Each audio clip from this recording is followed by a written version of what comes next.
Hey everyone, I need your attention for 1 minute. This is not one of those ads. This is something that has changed my entire life. If you've been listening to this podcast, you know that this is all about personal development as the foundation for everything good in your life. And this podcast is now sponsored by Growth Day, which is the world's first all-in-one personal development app. I mean, oh my gosh, can you imagine having everything all in one place that you need to create the life that you want? Now you can. So if you've been struggling with your motivation, your mood, your productivity, or your purpose, you have to check this out. Growth Day helps you consciously change your life and achieve your potential. It has all the self-improvement tools, motivational classes, and life coaching all in one place. So many of us want to improve our lives, but the question is how? Where do we start? What do we use? How do you get unstuck? How do you make self-improvement stick? Well, research shows how. It's when you consistently journal, track your habits, set goals, learn from empowering mentors, and challenge yourself that you'll be happier, healthier, and more successful. But let me ask you something. Where do you actually do all of your personal development work? I have to tell you that over 300,000 people use Growth Day for a reason. It works. It's the world's #1 software for self-improvement.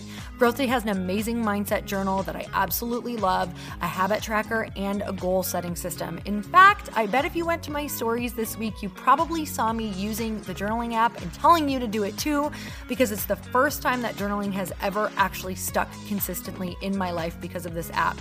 And best of all, Growth Day has live inspirational classes every single week from the world's top motivational speakers and life coaches. These are people who have impacted my life in huge ways. These are mentors who I already knew and loved. In fact, this is something that's so huge for me, you guys. I personally teach a class in Growth Day every single month, and it is one of the most fun things that I get to do, and I'd love to see you there. These classes will truly shift your life. There's always something new that you will learn.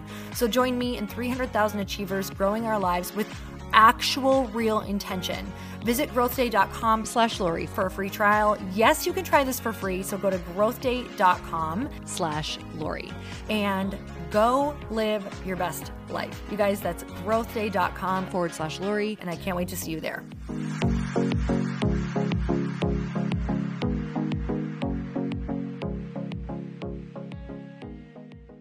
Thanks to Issue for supporting Earn Your Happy. Create once and distribute everywhere. Everything is optimized to post on your website and social platforms. Get started with Issue today for free or sign up for a premium account and get 50% off issue.com/podcast and use promo code Lori. That's ISSUU.com/podcast and use promo code Lori. And thanks to Splendid Spoon for supporting Earn Your Happy. Splendid Spoon sends delicious plant-based meals and snacks designed to fit into your busy schedule instead of taking time out of it. Go to splendidspoon.com/Lori for $50 off your first box when you subscribe to the breakfast, lunch, and reset plan, or the breakfast, lunch, and dinner and reset plan. Let's get started.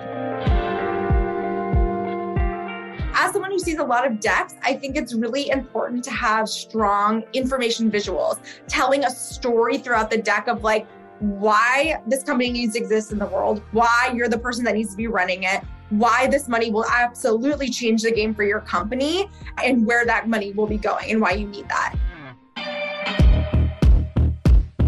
Welcome to the Earn Your Happy podcast. I'm Lori Harder, founder of Light Pink, best-selling author, 3-time fitness world champion, and I'm a crazy, multi-passionate entrepreneur. My journey has taken me everywhere, from being a broke waitress, barista, retail associate, and personal trainer with massive anxiety and no belief in myself, to later becoming a multi-millionaire in love with my life. In 2007, my husband and I lost everything. We found ourselves hundreds of thousands of dollars in debt at rock bottom. We had no ideas and I had no education to fall back on. This is when I found personal development and learned everything I could about business. not by choice, but because I realized no one was coming to save me. The conversations on this podcast are going to let you know that you're not alone and that we all feel like we don't know what we're doing.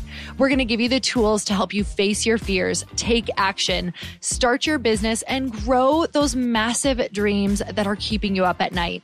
It's time to create a life that you can't hide from and put so much on the line that your higher self is forced to come out. You're going to stop waiting for someone to approve of you and you're going to anoint yourself. Because I'm obsessed about building businesses that give women a platform, I want to feature you. So if you text the word podcast to 310-496-8363, you can get your questions answered on our Q&A segment along with a shout out. And if you rate, review, and subscribe to this podcast, we're choosing someone every month to get coached and featured on our show. It just might be you. So let's get started.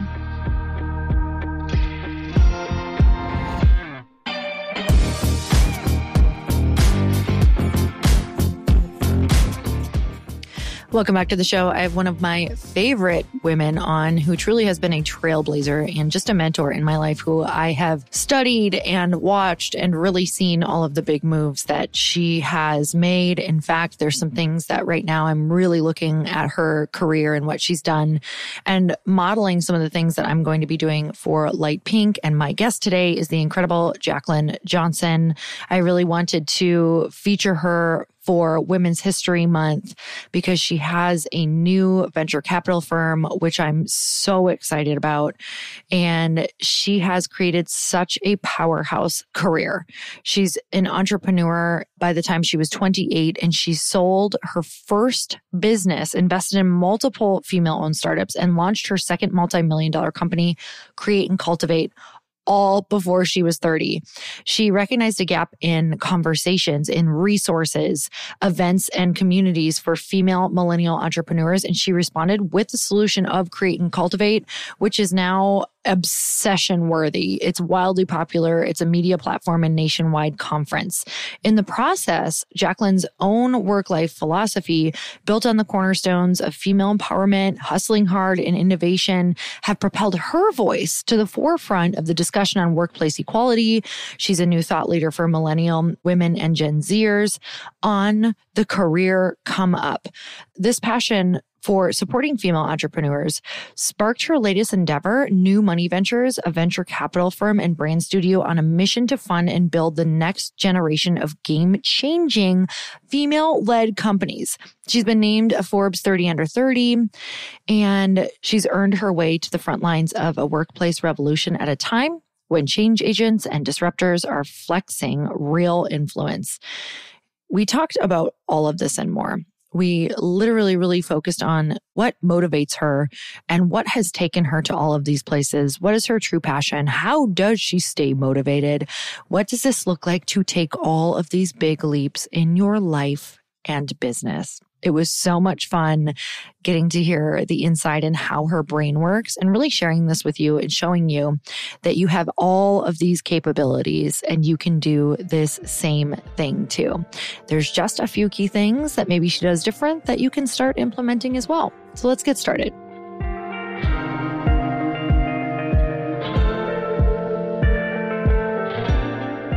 Jaclyn, I'm so excited to have you back on the show. Thank you so much for coming on. Of course. So good to see you and excited to be back. It's so fun to see you. I feel like you're one of those people that if 6 months goes by, you probably have something new and really exciting started. You're like a 10x version of my brain, which already feels like I always want to create a new thing. Has that always been who you have been since you were a kid? Like, tell me about what happens when you start to know that you're getting an itch to do something else. Like, just tell me a little bit about that journey. Yeah, I've definitely always been this way. And I think my friends always tell me, you don't know how to relax. Which is probably true.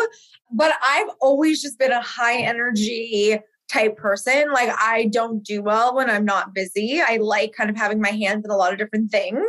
And so for me, I feel like I'm always looking into what's my next path going to be? What's the next thing that excites me? What's the next thing that makes me wake up in the morning ready to go, you know? So I think it's always important to be paying attention to those cues in your life of like when one thing is ending and one thing is starting, or when things are starting simultaneously, of like where to lean in and sometimes where to lean out. Oh, I love this. Okay, so you have a new project, but we're going to talk about that in a minute. But I think that this is such a fun topic because I was just speaking at a conference and a lot of people were asking clarity questions around like, when do you know that you should go on to the next thing?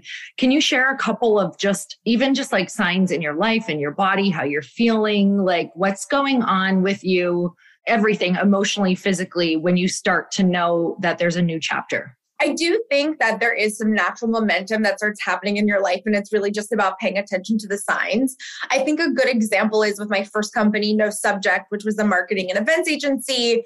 That business was doing really well. It was growing, the team was growing, and we had some acquisition offers, and we ended up doing the acquisition. And I was sort of presented with the opportunity to stay on board with the company that acquired us and or, go run Create and Cultivate. And this is Create and Cultivate in its infancy. And I knew there was just so much momentum around Create and Cultivate. It just felt like I was being almost physically pulled in that direction to go do that. So that's an example of when you kind of know and like you're feeling that momentum and excitement and things like that. And sometimes it's when, you're not getting the result you want over a period of time, or you're not the person to get something to that next level.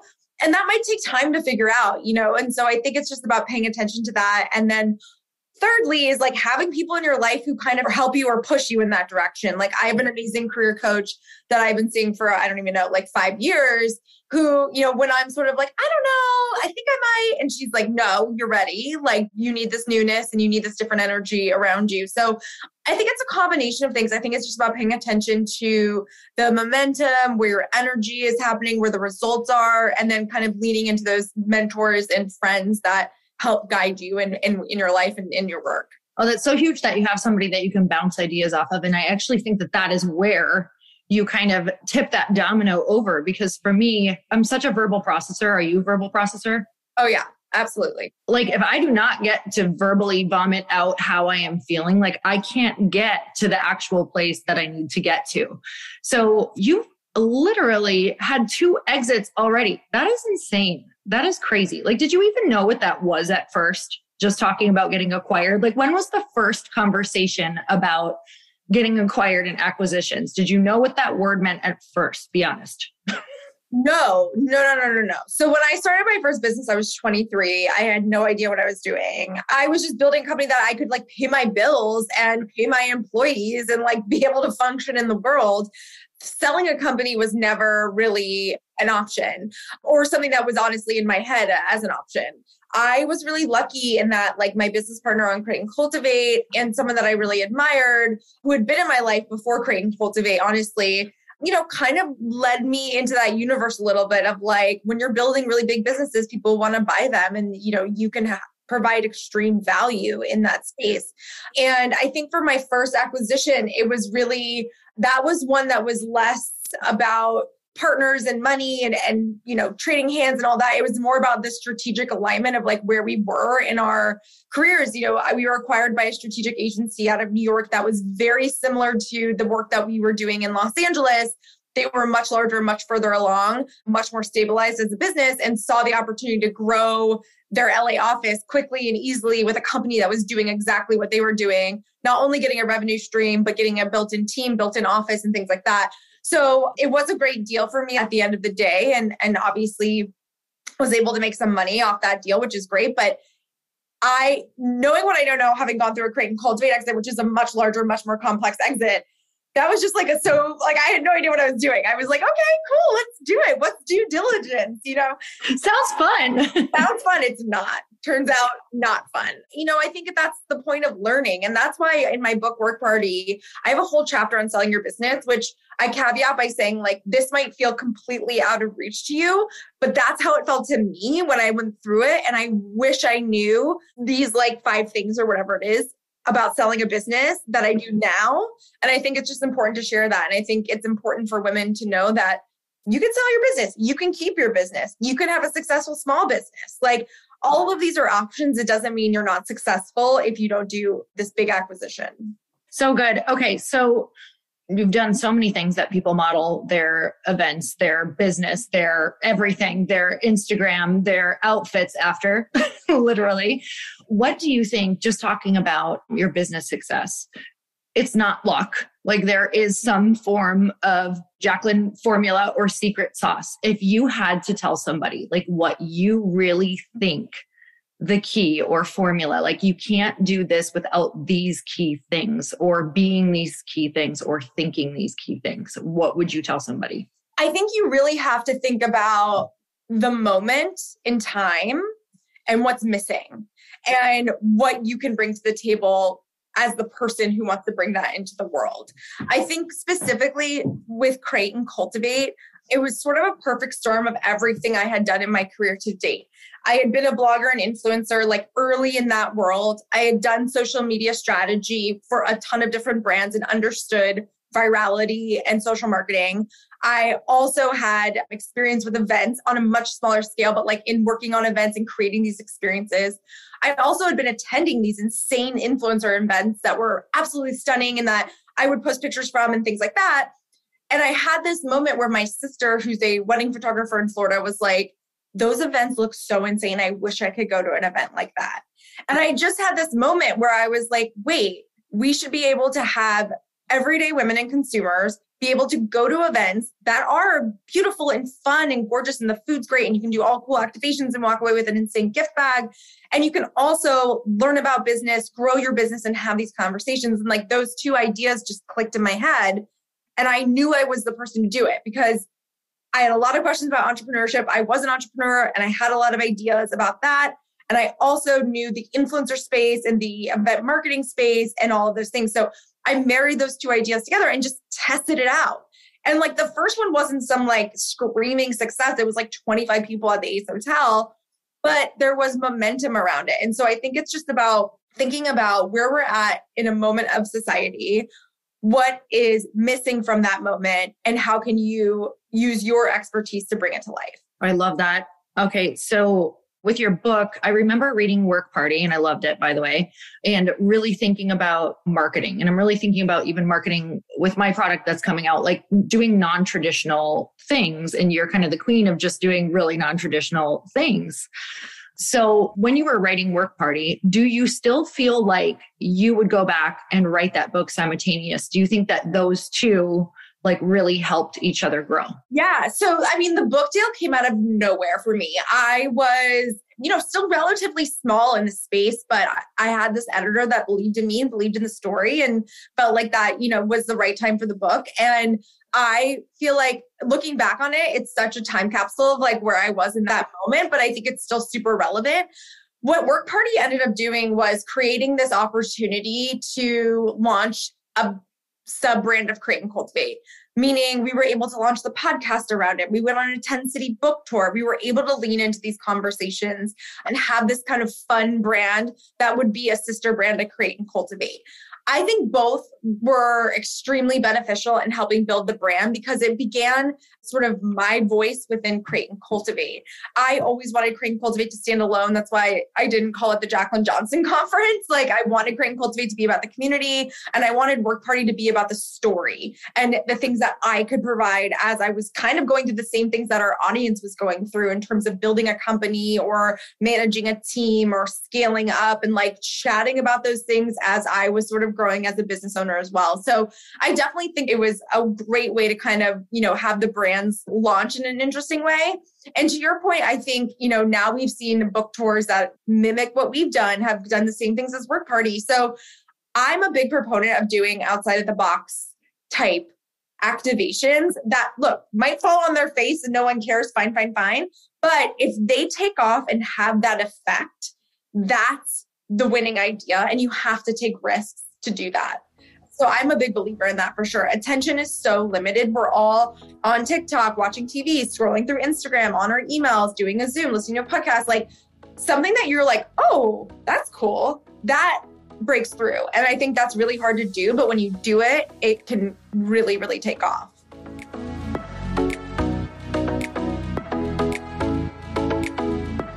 I love this sponsor because whether you work for yourself or you're part of a team, you can really start to make your online presence in your business stand out from the rest with Issue. It's an all-in-one platform to create and distribute beautiful digital content, from marketing materials to magazines, flipbooks, brochures, and more. There's no need for endless scrolling through PDFs. Issue features all of your creative in an easy-to-view way on every single device. And you can start using Issue for free. They also offer premium features that give a more customized experience, which I'm obsessed with. Just last week, I released an episode all about influencer marketing with Allie Grant, the founder of Be Social Group. And one of the main points that she made that really resonated with me was about the importance of diversifying your content, both for influencers and for brands. Because think about it, if Instagram disappeared tomorrow, so does your audience, and you need other avenues and platforms to reach your community with. And with Light Pink, we have used Issue for a number of things, such as our holiday gift guide and our cocktail book. And both were so gorgeous. They look like they were truly done just for us. And you can create that same beautiful type of content for yourself. I can honestly say that Issue has been a massive part of helping us build the Light Pink brand before we even had any product to sell. It's been a total game changer for building an engaged audience for us. My favorite feature is that you can export any piece of content you create to any platform with no reformatting necessary, so it's so much easier. Get started with Issue today for free, or if you sign up for a premium account, you're going to get 50% off when you go to issuu.com/podcast and use promo code Lori. That's issuu.com/podcast and use promo code Lori at checkout for your free account or 50% off your premium account. Issuu.com/podcast with promo code Lori. Let's talk about, there's a lot of people who either want to get brands out, they want to get their personal brand, they want to get a product out there. And we can definitely go through the imposter syndrome factor where maybe we want to go to a Create and Cultivate, or we want to have an event like that, where we want to have our products with these, incredible women who would help the product grow and things like that. Did you ever in the beginning, because obviously you weren't just like born into these incredible networks, number one, how did you feel when you were reaching out to these people and pitching your ideas or trying to get them all in a room, like out of nowhere, like, hey guys, let's make this party really, really cool with these really popular, amazing women. Like, was that nerve-wracking? And then how did you kind of grow from there? How did you continue to build that network? It was not nerve-wracking for me because I was really inviting my peers at the time. So women that I was like, that now are like massive names, but at the time were just like women that I was connecting with, that because we were in the same boat and we were both small and starting our businesses. So I think that's like first and foremost. And obviously seeing those women like explode has been amazing. But I definitely got so many non-answered emails. Like I would send so many emails and get no response, or like it's a no, for years. And I think for me, it was when I really could lay out the value of what we were providing to the talent. That's when we really started to see the results. And honestly, it's word of mouth from there. Like one high profile talent having a good experience with Create and Cultivate, feeling like we delivered and telling other people is like the best thing you can do for your business. It's sort of that chain effect of like, oh, well, they did it, I'll do it. And I think it's the same thing with client work as well. Like we had Levi's come on as our presenting level sponsor for the first ever Create and Cultivate for like $1,000 maybe. I mean, it was like no money. And they were like, oh, we'll sponsor like a gift bag. I'm like, no, you're the presenting sponsor, because I knew saying presented by Levi's would be powerful and other brands would be like, what's Levi's doing? What's this thing they're doing? And sure enough, it worked. And so I think it's something about creating that value to your partners, to speakers, to whatever it might be, and then delivering on the promise of what you're giving them is so crucial. Because if they show up and it's like a bad experience or super weird, or the audience is like, wah, like they're not going to like rave about this event. But if they come in and it's an incredible experience, they'll tell their friends. Okay, that's so good. So tell me about, number one, the behind the scenes when you were thinking of how to create something. Did you ask questions like, okay, what do these people actually want? Like, how do we add value to them?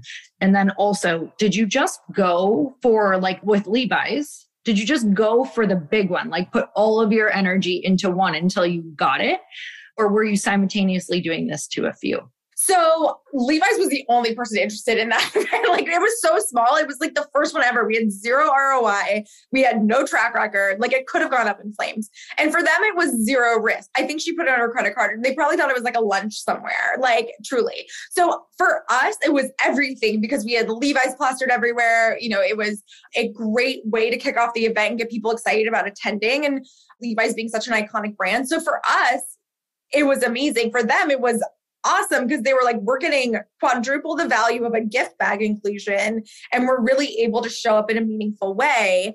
And then they sponsored further to that. And then after that, it was an influx of brands coming in and being able to figure out what opportunities to give them where and how. And with the talent side of it, you know, it was really about creating experiences and knowing, like, again, if a talent is a content creator, for them, followers, this is specifically early on, followers is key. So I would say, we'll promote you, we'll put you in our email, like, you know, we'll put your handle on everything. And so for them, that was extremely valuable. Now, a lot of our speakers have product lines or have things they're pushing. So how can we integrate their product lines? Like, can we have light pink at the event? Can we have a light pink pop-up? How can we help you meet your goals while simultaneously bringing your audience into what we're doing? So it has to be mutually beneficial in that way. And you have to really deliver on those results. I always love hearing you talk about that because I think it's literally the entire idea behind partnering, networking, everything is just like always thinking what they need or what they would want. I love that. Okay. So let's talk about new money ventures because I am so excited to hear about it. First of all, just to hear about it, because I haven't really gotten to hear from your mouth exactly what the turning point was for you when you knew you wanted to do it. And if you could also explain to everybody what that is. So basically, you know, being the founder of Create Cultivate for, 9+ years, what we really nailed was community and conversation. And it was so powerful. And we've seen the results of that. It's been incredible. But one of the main things that kept coming up in conversation around all of these different women-focused events was capital, access to capital, getting money to start my business, how, who, what, when, where. And the reality is we've all heard the stats, 2% of VC funding goes to women-owned businesses, less than 1% for women of color. It's staggering. It's depressing. It's insane. But another stat that I found was that only 5% of venture capital firms are led by women, which is also the problem. Like one feeds the other. And this is a cycle that we need to break. Not only do we need to fund more women, we need more women in the position to be able to fund these companies. So New Money Ventures was born out of really just those conversations. It's a $20 million consumer fund focused on funding the next generation of female leaders or female-led businesses, where we not only inject capital in their business, but we also provide mentorship as well. Because in my experience as a self-funded business owner, the access to resources is really limited. Even if you have all the right people on your cap table, all the right people, in the room, people who will truly have a founder's back are few and far between. And it's a very specific world that you're getting into when you start making millions of dollars as a business. And you really need to have the know-how to navigate that landscape as a founder, while also simultaneously like running a successful business. So you're extremely spread thin. And so for me, I wanted to be able to pass on my expertise, having sold 2 companies, having gone through those processes, having, built a company from literally nothing, creating something that's profitable and scalable. So that's really how New Money Ventures was born.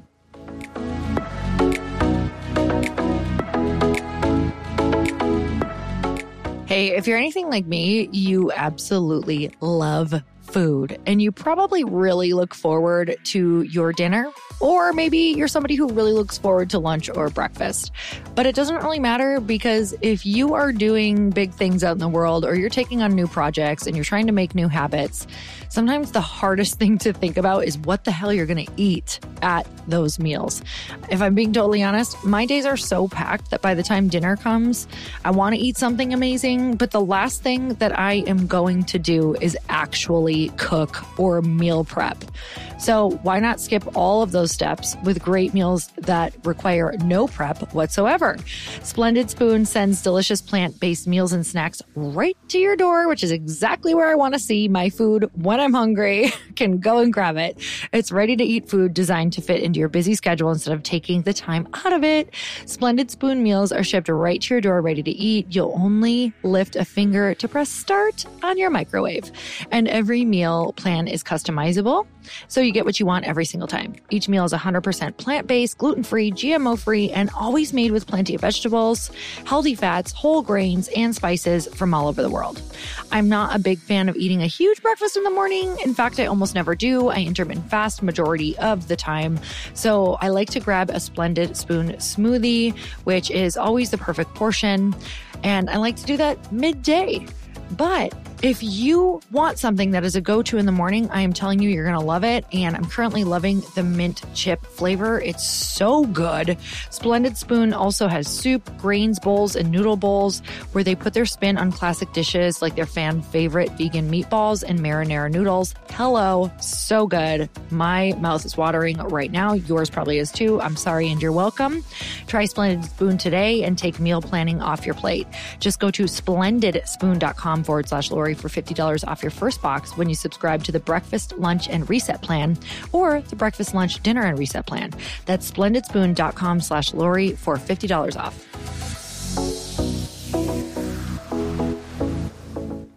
So I have a lot of friends who've started in on that conversation of just wanting to eventually be able to do something like that. How did that conversation get started?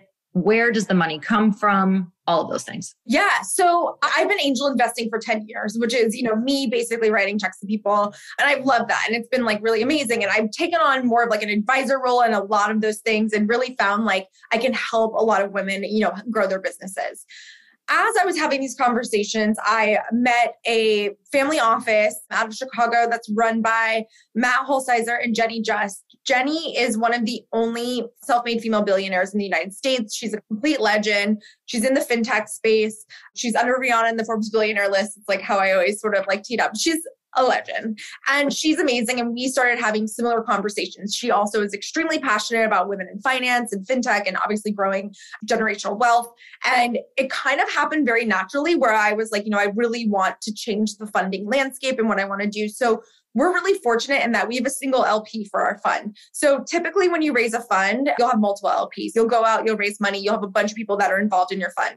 For me, it was just Jenny currently as our LP, Jenny and Matt. Can you tell people what an LP is just in case? Yeah. So it's a limited partner. So basically a lot of funds, like anyone can kind of write a check. It depends on the check size. You can write a $250,000 check and then you're an LP in that fund. And then that fund creates mandates around what they can invest in so that you feel connected to what they're doing. So is it women owned? Is it fintech? Is it startup? Is it seed? Is it later stage? Is it Black owned? Whatever. Like all these funds have different mandates and you can put your money wherever you want within those mandates to fund those businesses. And then you obviously get a piece of the pie as well.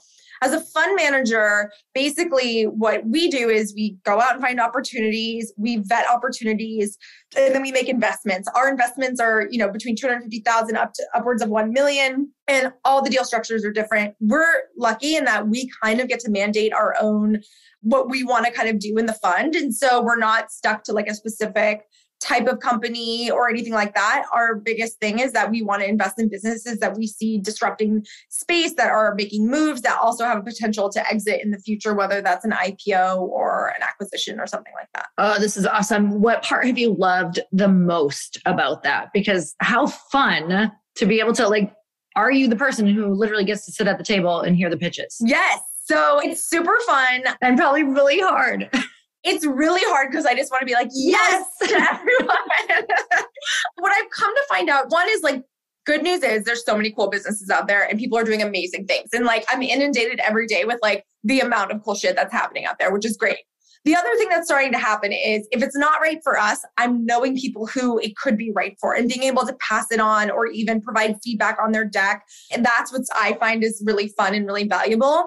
But I think, if a fund passes on your business, I don't think it means like you don't have a good business. Funds have to be so specific with like their assortment, the type of portfolio they have, the distribution of the cash that they're doing. So I just think that's something to say, because I think a lot of times people are like, oh, they passed on us or whatever. It's not like a personal thing on the business. It usually is like a much larger thing, but it's been so fun. I think it's been really awesome to see all the amazing businesses out there. And so we have a bunch of investments. So we're invested in Crown Affair, which is Diana Cohn's like hair care brand, which is really awesome. She's awesome. She's been on here. Yay.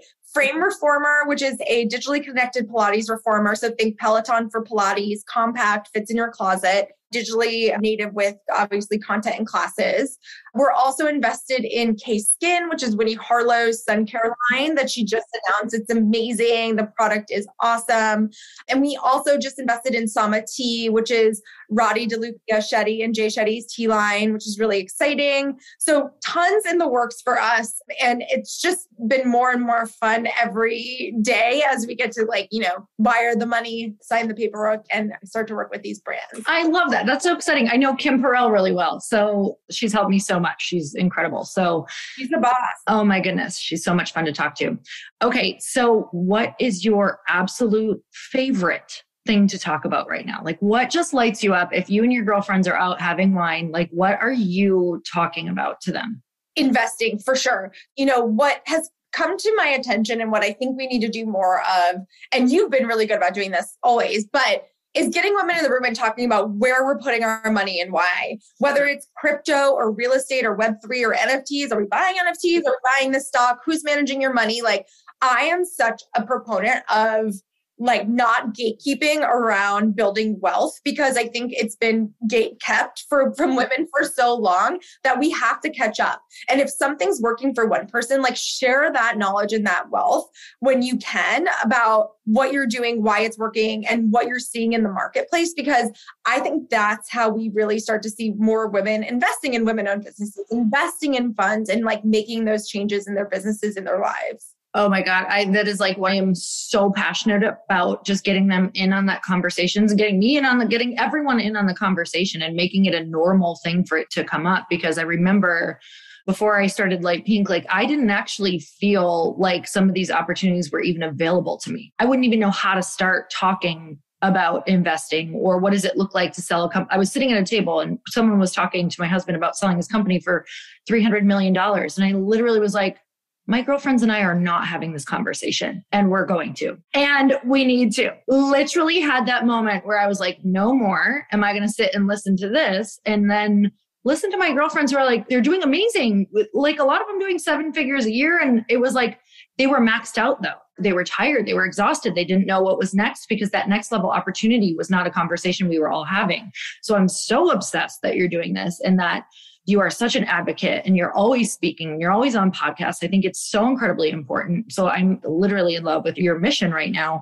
So you said NFTs. I'm so curious because I just started thinking about them. I just bought a couple. What is your take on NFTs? So Web3 in general, I'm pretty bullish on. I like Web3. I think it's the future. I think I had someone on my podcast that I thought described it so well, where she was like, Web 1 was read, right? You're getting access to the internet. You're reading all about it. Web 2 is write and create, right? So creating content, putting it on platforms. And Web 3 is own, right? So you start owning what you're actually building and doing. And I think looking at it from that perspective, it's so true. We've all been putting out so much content in the world through different platforms, not of our own, and not having ownership over anything we're doing. Maybe getting paid for it, but not owning it. So I think when you put it in those contexts, you're like, yes, duh, this is a natural evolution of the internet. That being said, I think the manifestation of how it's kind of coming to light has been really interesting. My personal take on NFTs are, I think NFTs will have to have some sort of tie back or relation to an IRL experience, a club, or a product. Totally agree. Yeah. I don't know about the owning a JPEG to own a JPEG. That to me, I'm like, okay, I get lost in that one. Yes. I'm like, I still get, but I'm like, I understand owning something that gives you access and value. And that could be to a concert, that could be to a Create and Cultivate conference, that could also get you an exclusive product drop from a brand you love. I think it's a loyalty play as well as a value play over time and creating those types of communities around it. So that's what's interesting to me. And you're starting to see brands do that. And it's been fun to watch of like who's doing what, when, where, and how they're thinking about it. But I also love to see things like Women of the World and some of these bigger women-led projects, getting massive attention and, playing up there with, the Bored Apes of the world. So I think, it's interesting. I think there's also an IP play around NFTs and like what they eventually become, but it's early stage. And I always tell everyone, it's the same thing with angel investing. It's risky. It's risky no matter which way you do it. But like, if you have the cash that you're willing to lose and you want to diversify, like, why not partake? That's literally what we say. We're like, don't do this unless you are okay losing whatever you're putting into this right now, because it is just like so risky.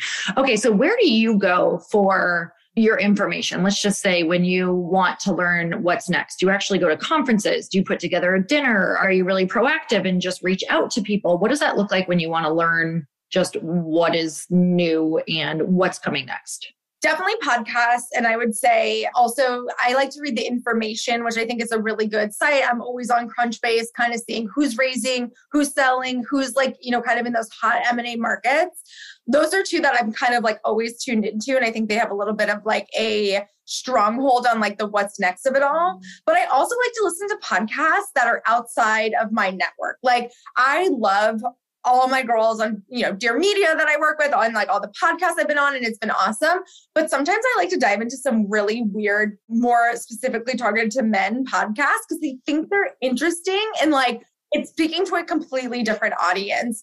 My friend Ellen Bennett, actually, who runs Headley and Bennett, introduced me to this podcast episode with Kevin Rose, who's like the founder or former founder, I guess, of Dig, which was like an early Reddit. And then Alexis Ohanian, Serena Williams' husband, who was the founder of Reddit. And it's them talking about crypto and like their thoughts on crypto and the world. And it's fascinating because it's from such a specific male lens that it's so different than the way I'm sort of thinking about it.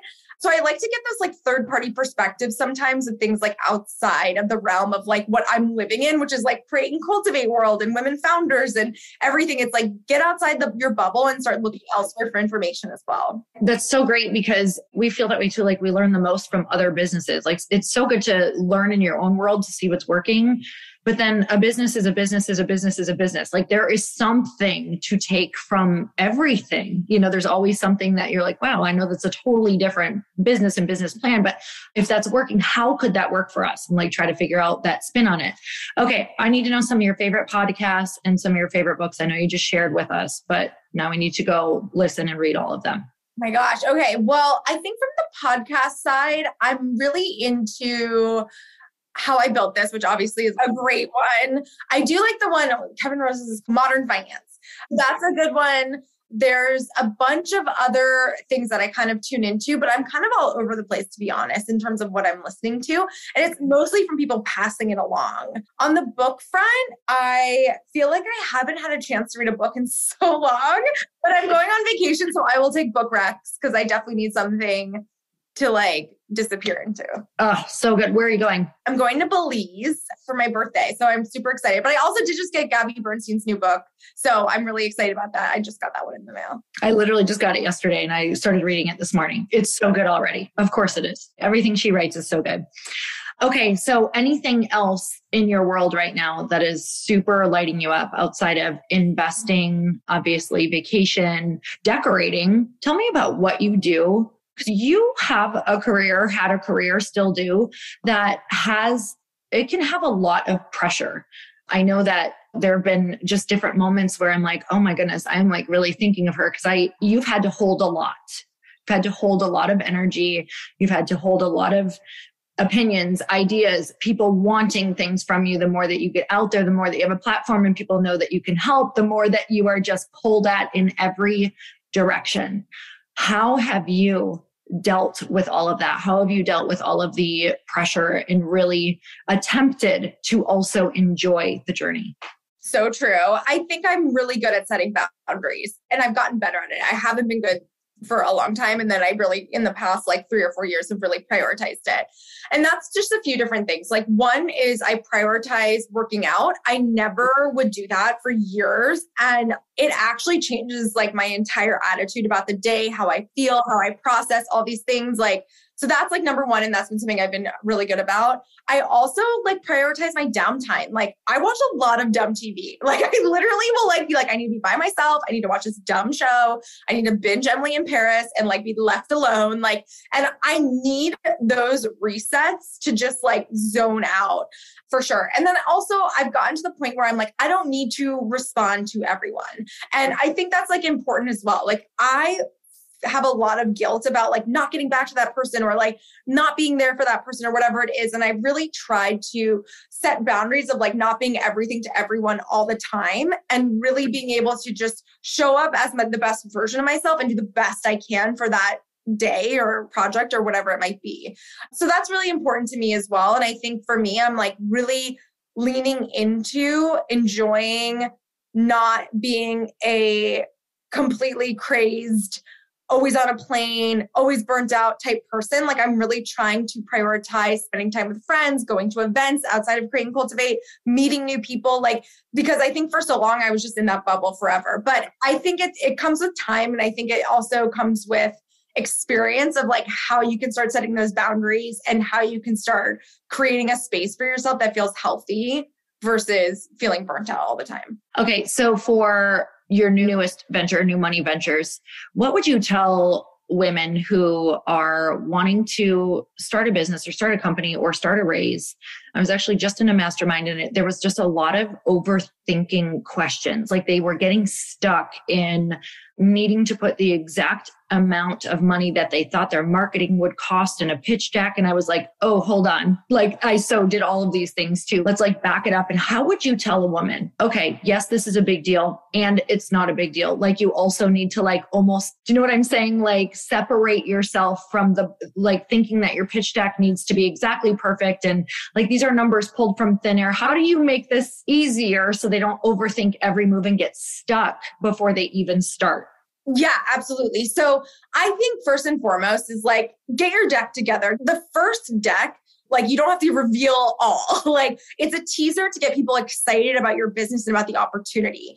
That being said, you need to know what you're asking for and that needs to be outlined, obviously, in terms of like, this is what I'm asking for and this is what it's being used for. Like those two things are very important because if you go in and you're like, well, I think we're going to raise about this much and I don't really know what it's for, like then that can throw off an investor pretty quickly. That being said, once that investor you have that investor's interest peak, it moves very fast from there. So they're going to want to see everything. Like, show me that marketing number, show me that pipeline, show me who you're hiring, show me who's on your team, show me everything. So you have to be ready to go for all that stuff because it is a quick moving process. That being said, I think the best thing you can do is start to pitch. Because you'll just start getting feedback, and pitch to friendlies, pitch to people that don't pitch to the person you really want on your cap table first. Pitch to friendlies, ask for intros, give me feedback. I literally get 5 emails a day from friends that are like, what do you think about my deck? And I'll be like, this is what I think. I think you should move this slide, highlight this slide. You're not telling this story well enough. And I do that for the companies I advise and invest in as well.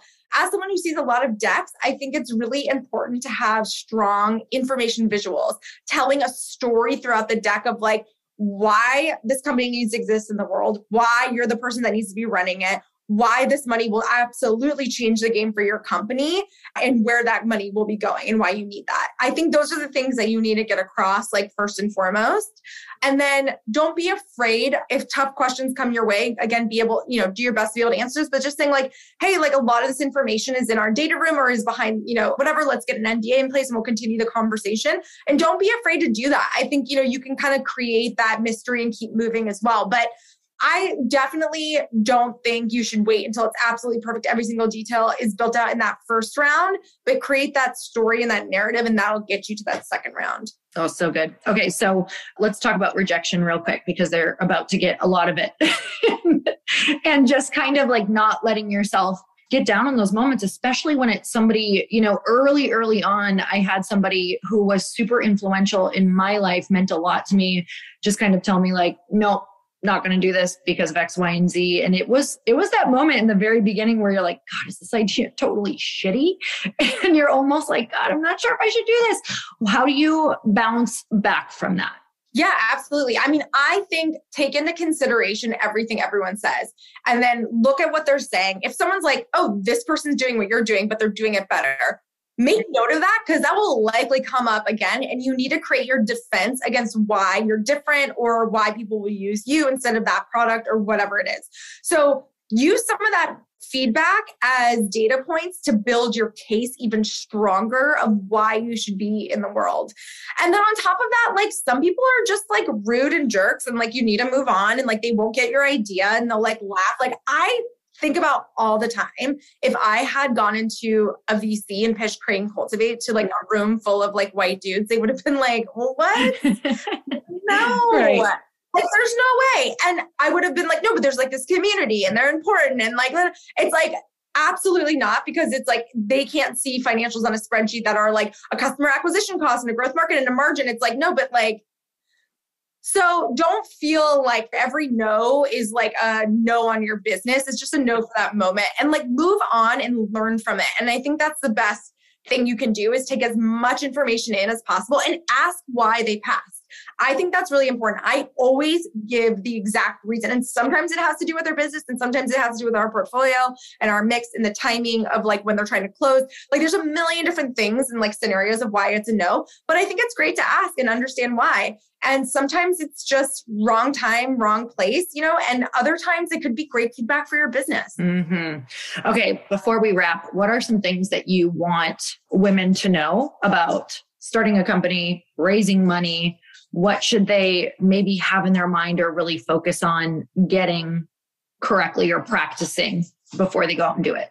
When it comes to raising money, it's possible. I think that's the biggest thing I would like to get out there is like, it's absolutely possible. It might not happen as quickly as you want it. It might not be as much as you want, but it's absolutely possible to do. And like, I see women doing it. There's so much cash floating around the universe. Like take advantage of that. The other thing is understand the why of raising money, because I think there is this like glamorized thing about like running a venture-backed company. And the reality is like, you shouldn't take money unless you really need it to build that business. Like there is value in creating a company that you wholly own, that you maybe take a loan out on, that you maybe do a friends and family round. Like you don't need to go like, I need to run a venture-backed business to be a successful entrepreneur. There are thousands of companies that are like surviving and thriving and doing extremely well without that backing. So I think that's first and foremost. And then really understanding and going into that room with confidence. Like I think that's key is being the expert on your business, super confident, knowing all your shit. And if you don't, pretending like you do or figuring it out or getting back to them. I think that's really important because I think sometimes like having now been pitched by both men and women, like the confidence that these men have in the room is wild and their business might not even be that impressive, but they come in so hot. And I'm like, women need to have that same presence in terms of like the confidence in what they're talking about. That's so good. Yes.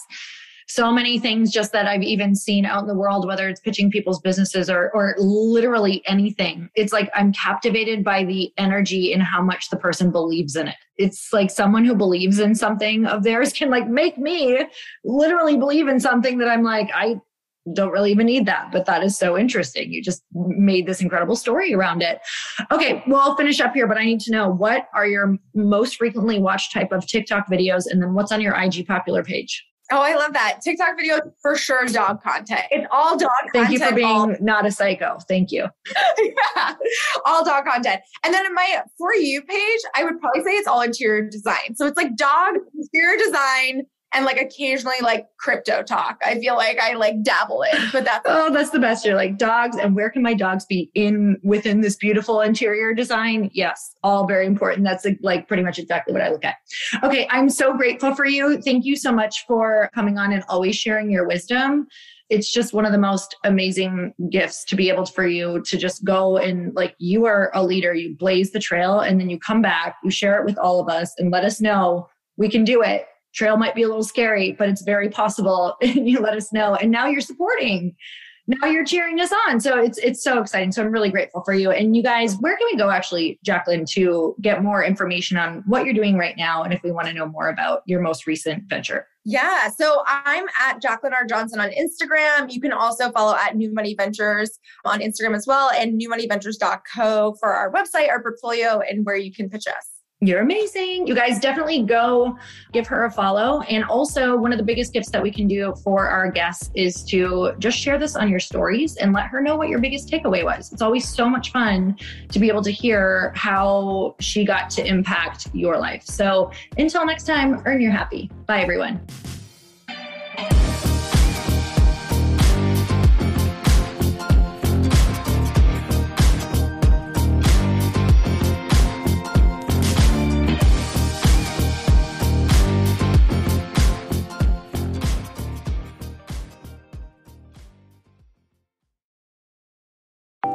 Want to know a huge secret to my success? Okay, not only my success, but just about every single person that I have interviewed on this podcast who is successful has this in common. You guys, they love to journal. They capture their life lessons and what they're grateful for. But a lot of people don't keep this up consistently. And most people do know that the research shows that journaling deepens your gratitude and increases self-awareness.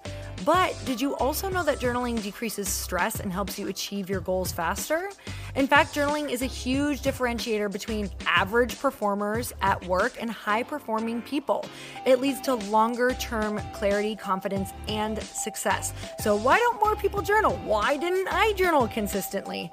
Honestly, they don't like staring at a blank page. It's hard to carry a book around with you or a notepad, and they just don't even know what to write about, or they just forget.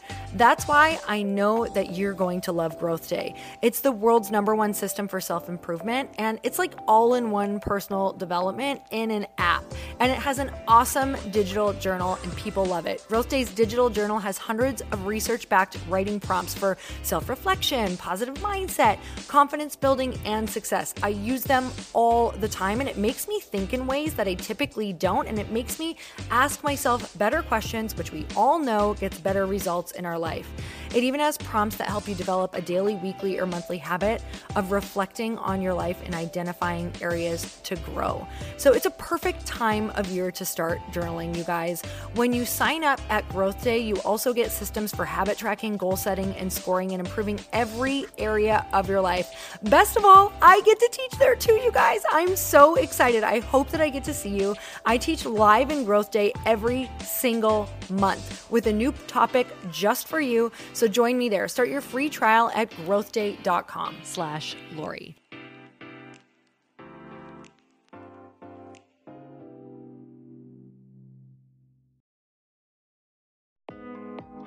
Hey, thanks for listening to the podcast. And I want to make sure that you have my phone number, and I'm not kidding. Did you know that I have a community text number? For real. My phone number is 310-496-8363. This goes directly to my phone. All you have to do is text the word daily to 310-496-8363. And I literally text you every single day, Monday through Friday. I actually just got done 30 seconds ago texting a bunch of people back, and I talk to you all of the time. You guys, people always ask me how I got my community text number and how it works.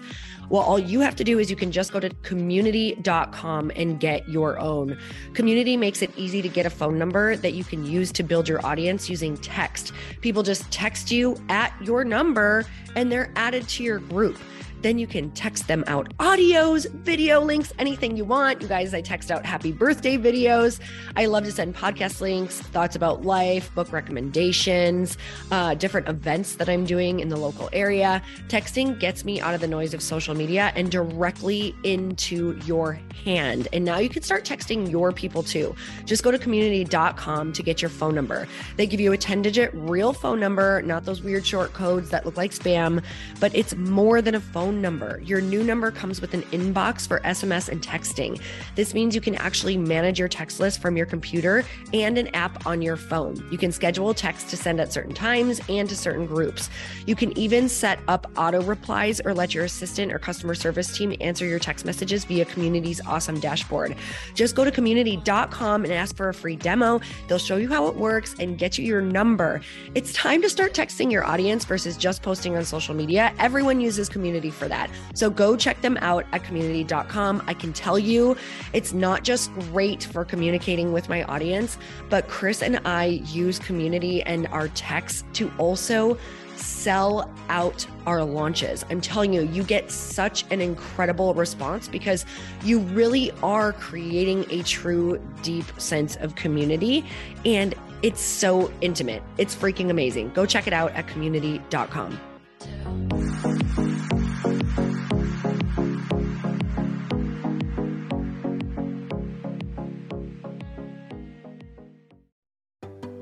Hey, do you know what the big secret is this year?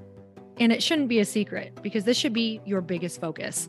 It is building your community. I am always working on building and nurturing my community, and everyone is talking about the power of community. Without an online community, you just cannot grow organically or create a real movement, which is what I know that we're all after. And you can build trust or monetize your audience. When you get community right, not only does your audience grow faster, but so do your sales. But where's everybody going to be managing their communities these days? And a lot of online entrepreneurs and thought leaders are turning to Circle.so. Circle is an all-in-one community platform. It lets you host content and create discussions, live streams, group chats, and memberships all under your own brand. And what's so cool about Circle.so is that you don't even need a website or Facebook group. Instead, Circle lets you build your own community site where you can host content and manage your members. You can even create locked and unlocked content spaces, groups, and classes. How freaking cool is that? You can put your content behind a paywall too, and you can charge different amounts of money for different spaces on your community site. Circle.so is famously easy to use, and it has a free 14-day trial for you, so you can go check it out, see if you like it, see if you love all the options.